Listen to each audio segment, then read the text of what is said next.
All right, well, my name's Mike. I'm from SB Reef Lights, and today I'm talking a little bit about the spectral absorption by coral, specifically talking about the dinoflagellates within the coral. We're going to keep it fairly simple, but kind of help you dial in maybe what you're doing as far as lighting or what kind of lighting you're looking for. So to start with, why do corals need light? This is the part where you guys tell me stuff. And there's only 6 of you, so someone's going to have to talk at these points. Photosynthesis, exactly. So corals use light to create energy, or more importantly, there's things inside the coral that use light to create energy. So it's a symbiotic relationship where the coral is the host and gets the benefit.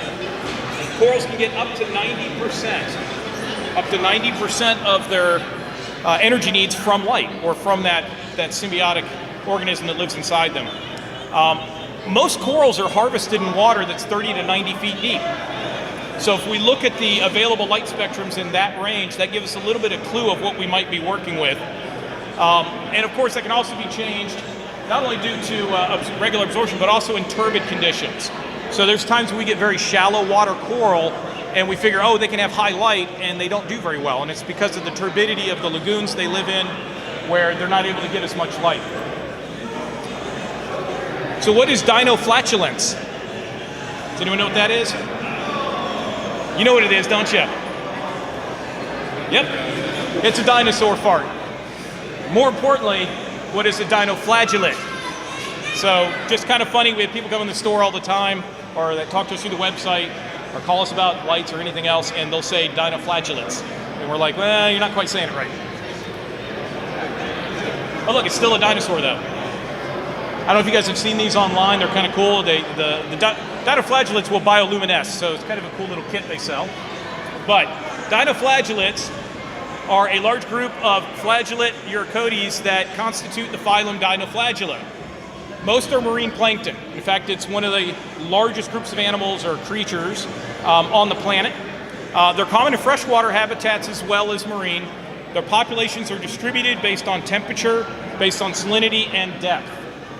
Many dinoflagellants are known to be photosynthetic. Those are the ones we care about. But a large fraction of these are in fact mixotrophic, meaning that they're not just getting energy from light, but they're also consuming directly. Ingestion of prey. So corals have dinoflagellants, yes. They are the true growth engine of your coral. Now you can certainly direct feed corals. Some of us have had the opportunity of having a bleached coral where we've had to bring them back. In particular, corals, the dinoflagellants are photosynthetic, and their chloroplasts contain both chlorophyll A and chlorophyll C, as well as beneficial carotenoids, specifically paradenin and a couple others that we want to look at. Now, one of the things I've seen occasionally is people will throw up the chlorophyll chart with the bell curve showing where the absorption points are, and repeatedly hobbyists throw up the one for chlorophyll A and chlorophyll B, which is terrestrial plants. Marine organisms like corals have chlorophyll A and C, and it's a slightly different look. Not a whole lot, but it is. And so when we look at the absorption characteristics of the Zooxanthellae, we find that there's a couple important wavelengths on that curve. And by the way, this is from Dana Riddle. If you guys have not read his work, the guy's brilliant and really breaks things down at a very easy to understand level. But one of the things you'll notice is that the peak for chlorophyll A is 430 nanometers, which is violet. It's a deep blue, below royal blue. And for chlorophyll C, it's at 450. Again, a royal blue. If you look at the second peak, and on the second peak, I'm going to show you the chart in a second. It's minor. It's not a huge blip on the radar, but it is there, and that's in the red zone. So 662 is a deep, nice red. Chlorophyll C, however, 395. Now anything under 400 nanometers is considered UV, ultraviolet, meaning you're probably not going to see it with your eyes. If you were to create a light that had 395 nanometer diodes in it, sub 400, you might think that they're actually not even on. In fact, I know a particular manufacturer that uses those and gets phone calls a lot. My diodes are burnt out.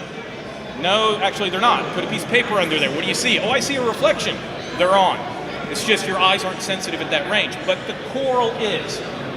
And then the carotenoid paradenin is going to excite it, again, royal blue, 450, and also a little bit higher, more of a cyan teal kind of color, which is 484. Now, the cool thing about pyridinic is that chlorophyll C will photoinhibit at a fairly low level, so it's kind of a backdoor way to get a little extra energy into that chloroplast, to get a little bit of extra energy into the coral. So if you could design kind of the ideal light, you would want to make sure you hit all 6 of those points fairly well, much harder on the violet to royal blue range. So here's our curves, and they're overlaid, but if we look at chlorophyll A, chlorophyll C, we're going to see those spikes right around that violet to blue range. And then way down here is a little blip, not much, down there in that red range.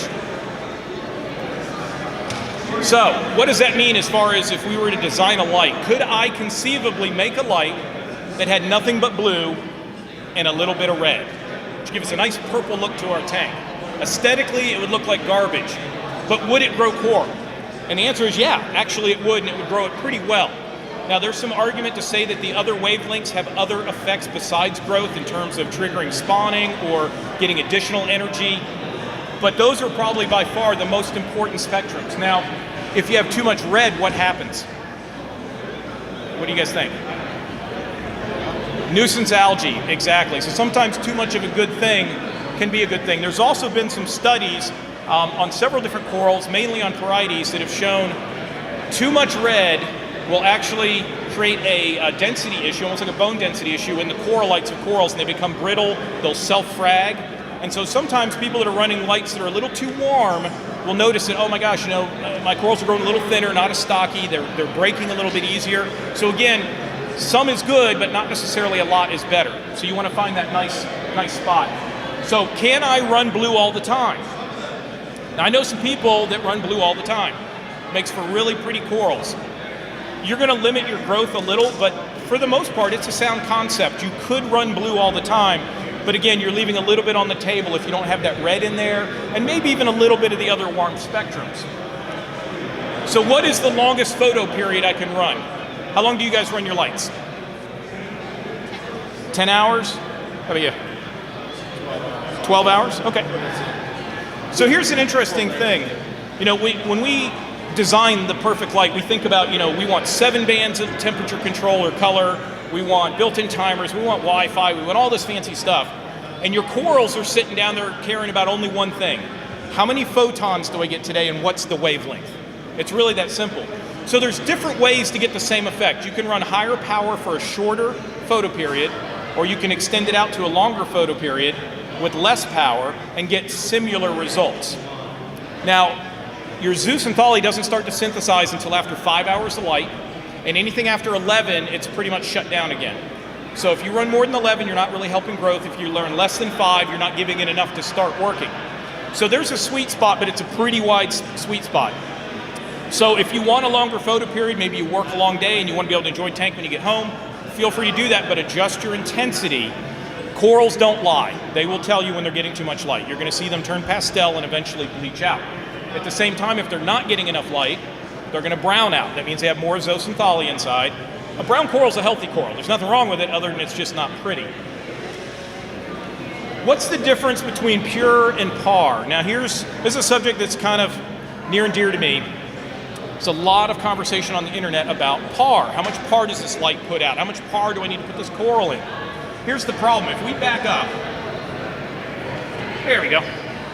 This is par from here all the way to here. So conceivably, I could make a light with nothing but green diodes. It's going to be right at 560 nanometer. And I'm going to have this huge spike of energy. But guess what? There's no absorption. It won't grow anything. So you really want to have a blended approach where you're trying to hit these peaks, the red and the blue, pretty hard. So there's another measurement. Instead of photosynthetic active radiation, it's photosynthetic usable radiation. That's pure. And that measures how much volume there is under this curve, just in those sweet spots where they're going to do the most for growth. Now, one reason you don't see a lot of people talk about pure is because nobody makes an inexpensive, good, pure meter. They make par meters. And there's some apps like the Senai, which is not a bad unit for 200 bucks, that has a spectrograph and does a correlation to give you an approximation of the pure rating as a percent of the par. Not a bad unit. Now where par ratings come in handy is you and I both have the exact same tank, same light, same dimensions. I'm probably going to be able to compare a coral coming out of your tank going into my tank and put it at the same level, and life is good. Where it doesn't help a whole lot is where you're comparing two different types of lights where the spectrum can be vastly different. An example of that is we make a retrofit board that goes into Chinese black boxes to bring them up to the SB Reef Spectral. It's as simple as changing the spectrum, that's it, just the wavelengths of the individual diodes. Power hasn't changed, nothing else has changed, spread layout, it's all the same. And yet customers have to turn the lights down 10 to 15% to compensate because there's more usable radiation coming out of that fixture now. So pure is really the number we want to talk about.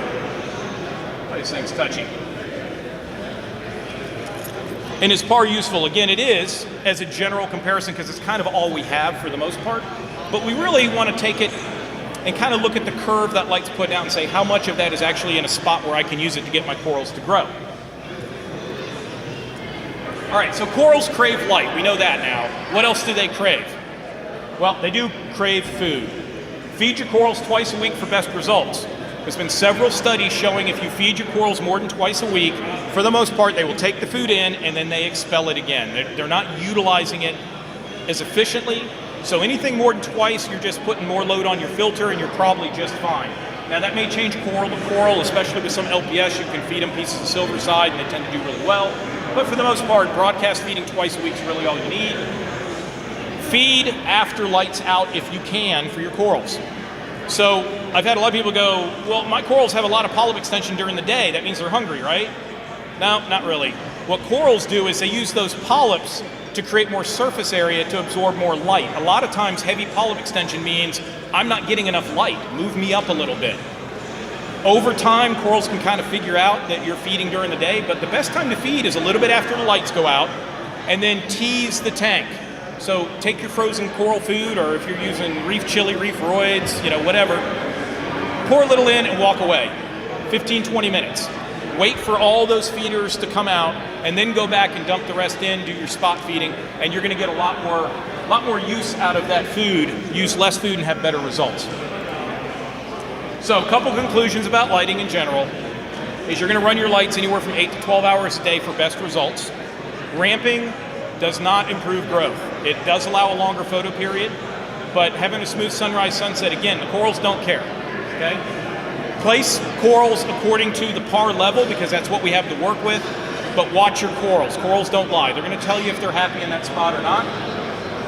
Choosing a lighting option. Choose a light that has enough power in the critical wavelengths so that you can have good promoted growth, and avoid excess energy and wavelengths that are not beneficial.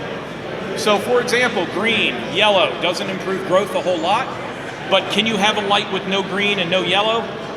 Not really. If I don't have yellow light bouncing off a coral, I can't see that the coral is yellow. But at the same time, once I see the coral is yellow, if I keep adding more and more yellow, it doesn't become more yellow, it just is yellow. So at that point, you're wasting energy in a wavelength that's really not helping. So as you guys decide what kind of lighting options you want to do for your tank, whether it's halide or T5 or LED or a hybrid, you want to look at things like where is most of the spectrum, how much is there coming out, and then also look for things like shadowing. T5s are great because they cover the whole tank. You get very little shadowing. Single point lights, an LED that's a chip on board and a little puck tend to have a lot more shadowing because the angle of incidence, you just don't get the coverage on all sides. Some LEDs are made in an array style where there's many, many diodes across the tank, almost T5-like, and that's a good crossover between the two. But find what works for you. Some people run all three and get the best results that way. Any questions about lighting? Like I said, short and simple. Basically, we've got Zooxanthellae living in there. We need to give them the light that they want, feed them twice a week, and your corals don't lie. Good to go? Thanks, guys.